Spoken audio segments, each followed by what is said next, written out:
August 19, 1944. The road to the Seine west of Paris, France.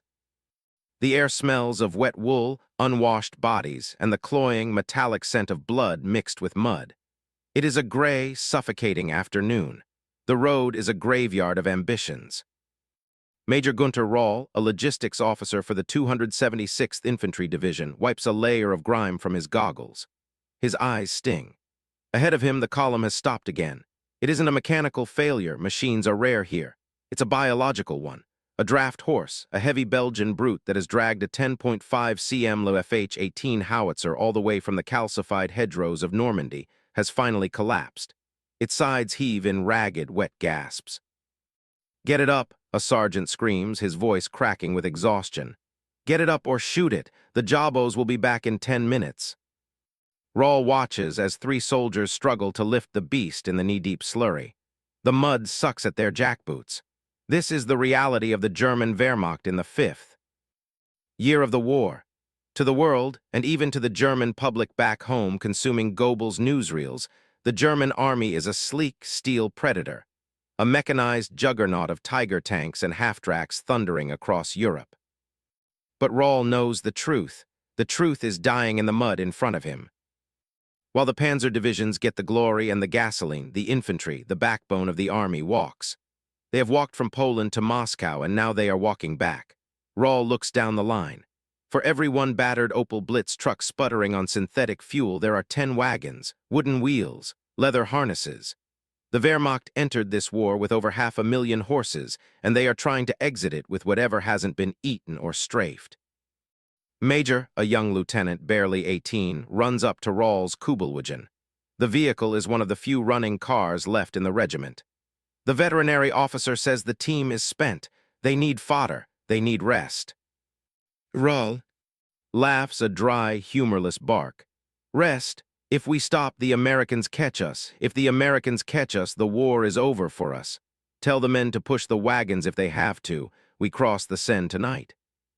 Suddenly the shout goes up. "Jabos!"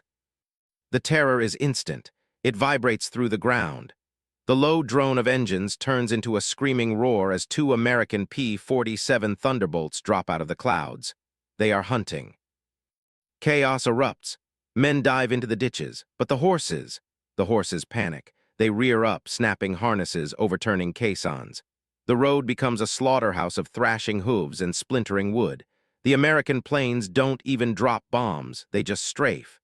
The heavy .50 caliber rounds tear through the soft flesh of the horses and the canvas covers of the wagons. Rahl presses his face into the dirt of the embankment. He watches a priceless supply wagon, carrying ammunition and bread, explode not because of a direct hit, but because the terrified team of horses dragged it into a ravine. When the planes leave, the silence that follows is broken only by the whinnying of wounded animals and the shouts for medics. Rahl stands up, brushing the dirt from his field gray uniform. He looks at the destruction. It's medieval. It is a scene from the Napoleonic Wars, updated with automatic weapons. He walks over to the dead horse blocking the road. Its eyes are wide, staring at the sky. Next to it lies a shattered cartwheel. Rahl kicks the wood in frustration. "We are fighting a 20th century war with 19th century logistics," Rahl mutters to himself. He pulls a crumpled map from his tunic. The Americans are moving fast. Patton's Third Army is tearing through the countryside to the south. Rahl has heard the rumors from the retreating Panzer crews. They say the Americans don't stop. They say the Americans don't wait for trains. They say the American infantry doesn't walk. "Impossible," Rahl had told them. "No army has that much rubber, no army has that much fuel." But as he looks at the carnage of the horse column, a sinking feeling settles in his gut. The enemy isn't just outgunning them, they are outmoving them. And they are doing it with an industrial might that Rahl is only just beginning to comprehend. He doesn't know it yet, but a few miles to the west, an American armored column is advancing, and they aren't dragging their guns with horses. August 25, 1944, near the town of Elbeuf, Normandy. The surrender was undignified. It wasn't a last stand in a burning bunker. It was a quiet capitulation in a muddy ditch because they had simply run out of everything. No bullets, no fodder, no hope. Major Rahl now sits in the back of a canvas-covered vehicle, stripped of his pistol and his belt. He is squeezed in with 20 other German officers and NCOs. The vibration under his boots is constant, a rhythmic thrumming that rattles his teeth. He looks around the interior of the transport. It is made of steel and high-quality canvas. There is no rot, no rust. It is a GMC CCKW, the Jimmy, as the American guards call it, a 2.5-ton 6x6 truck. Rahl stares at the floorboards. In the Wehrmacht, a vehicle like this would be reserved for towing heavy artillery or transporting elite Panzer grenadiers. Here, it is being used to haul a handful of dirty, defeated prisoners to a holding camp in the rear. The truck hits a pothole, but the suspension absorbs the shock with a groan of grease and springs. Rahl thinks of the wooden wheels of the supply carts he left behind, shattering on the cobblestones. "Look," whispers Oberleutnant Hank, sitting opposite him. Hank points out the open back of the truck. Rahl shifts his position to look past the helmeted American guard, who is casually chewing gum and resting a Thompson submachine gun on his knee. Through the rear opening, Rahl sees the road receding behind them. But it isn't empty. Approaching them in the opposite lane, heading toward the front lines, is a green ocean. It is a solid, unbroken wall of olive drab metal. "Mein Gott," Hank whispers. It is a convoy, but not a convoy as Rahl understands it. A German convoy is a patchwork affair, a few trucks, some commandeered French civilian cars, motorcycles, and hundreds of horses pulling wagons. This is a standardized, mechanized river. Truck after truck after truck passes them. They are identical, the same. Tires, the same chassis, the same white star painted on the door. Rahl starts to count them. 1, 2, 10, 20. He stops at 50. They are spaced perfectly, moving at a consistent 30 miles per hour. Rahl leans forward, squinting against the dust. He expects to see infantrymen in the back of these trucks, fresh reinforcements for the slaughter at the Seine. But as a truck passes close by, the canvas flap blows open. It isn't carrying soldiers. It is carrying crates of Coca-Cola. Rahl blinks, sure he is hallucinating from fatigue.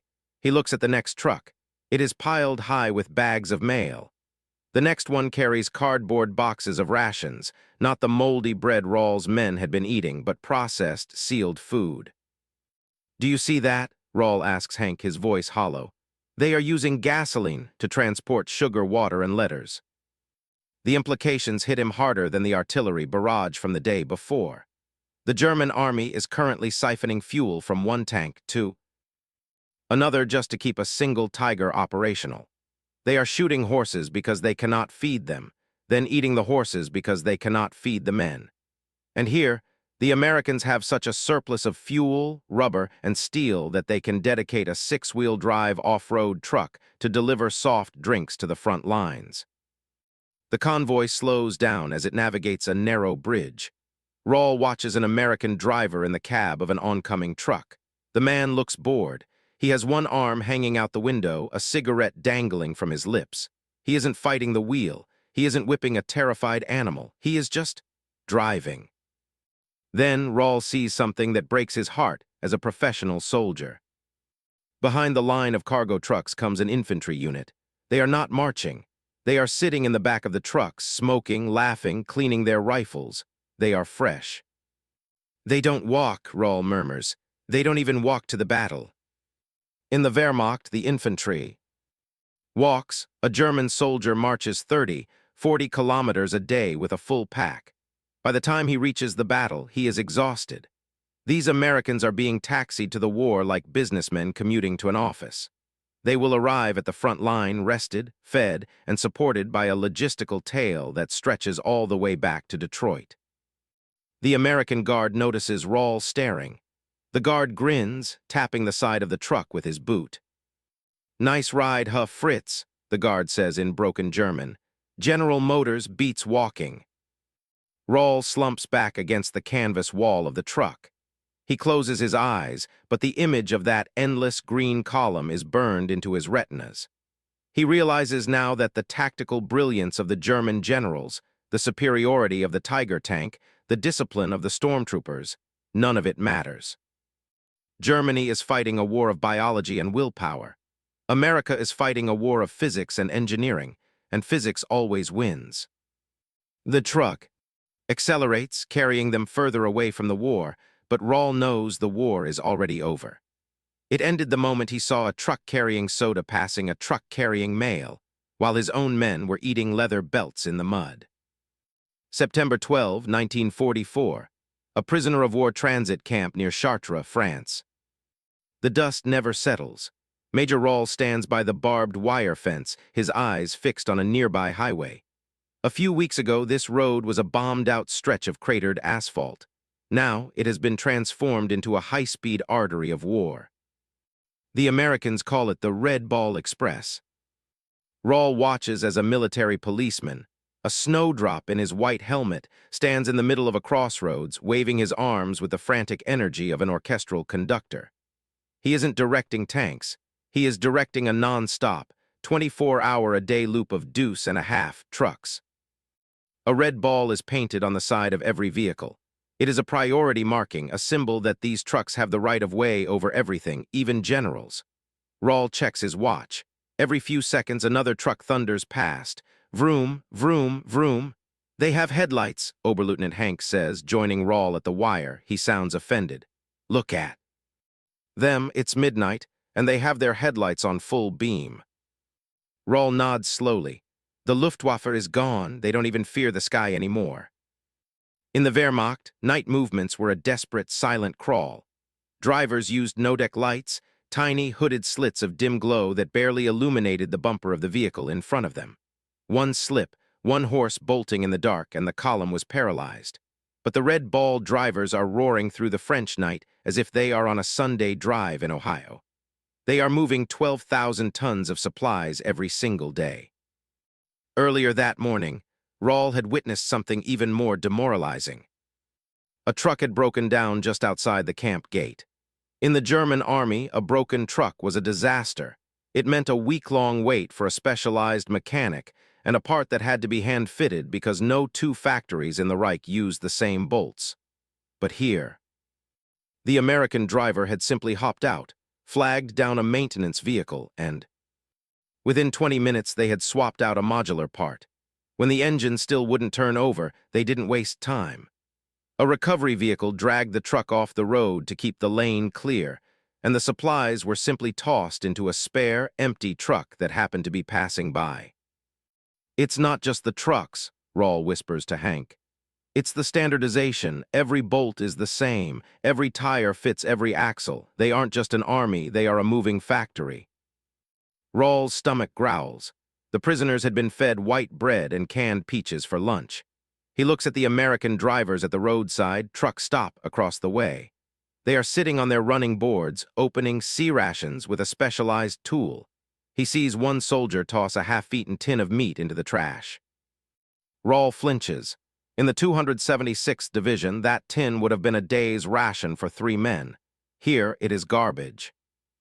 They have so much, Rawl says, his voice trembling with a mix of awe and resentment, that they can afford to be wasteful. They waste more fuel in a day than Rommel had for the entire El Alamein offensive. Just then, a massive tank transporter, an M19 Diamond T, grinds past, carrying a damaged Sherman tank back to the rear for repairs. Behind it follow 3 more trucks, each piled high with nothing but tires, thousands of rubber tires. Rawl remembers the iron tires. The Germans had tried to develop steel rims with springs because the blockade had cut off their rubber supply. They had vibrated the vehicles to pieces. The realization is a cold weight in his chest.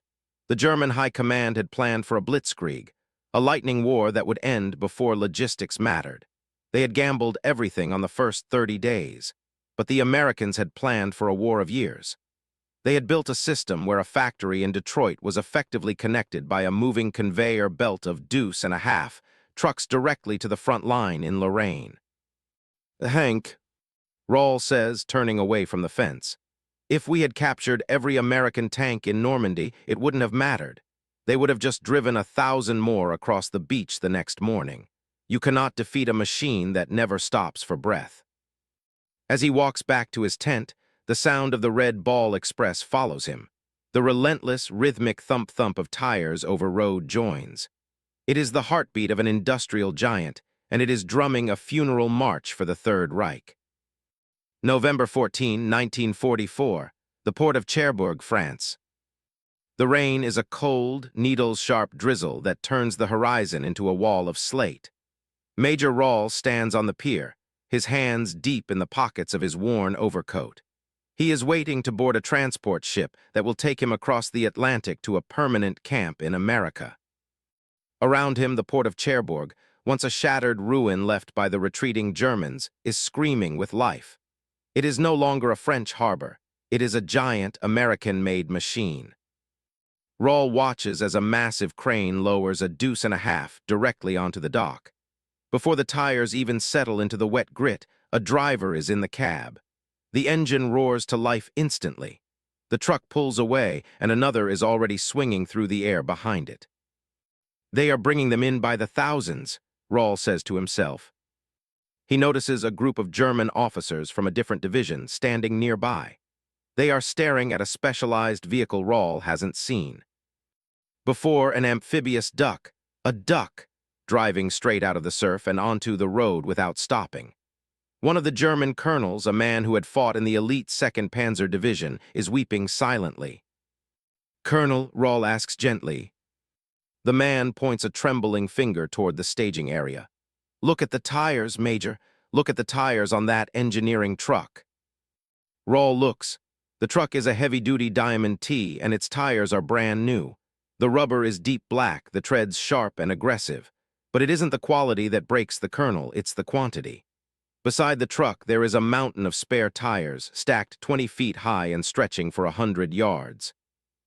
"In my regiment," the colonel whispers, "we had to abandon 24 Mark IV tanks because we didn't have the rubber for the bogie wheels. We blew them up with grenades because we couldn't drive them away.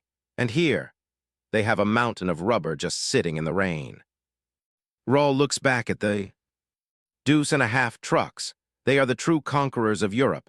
It wasn't just the Panzers or the Tigers that decided the war.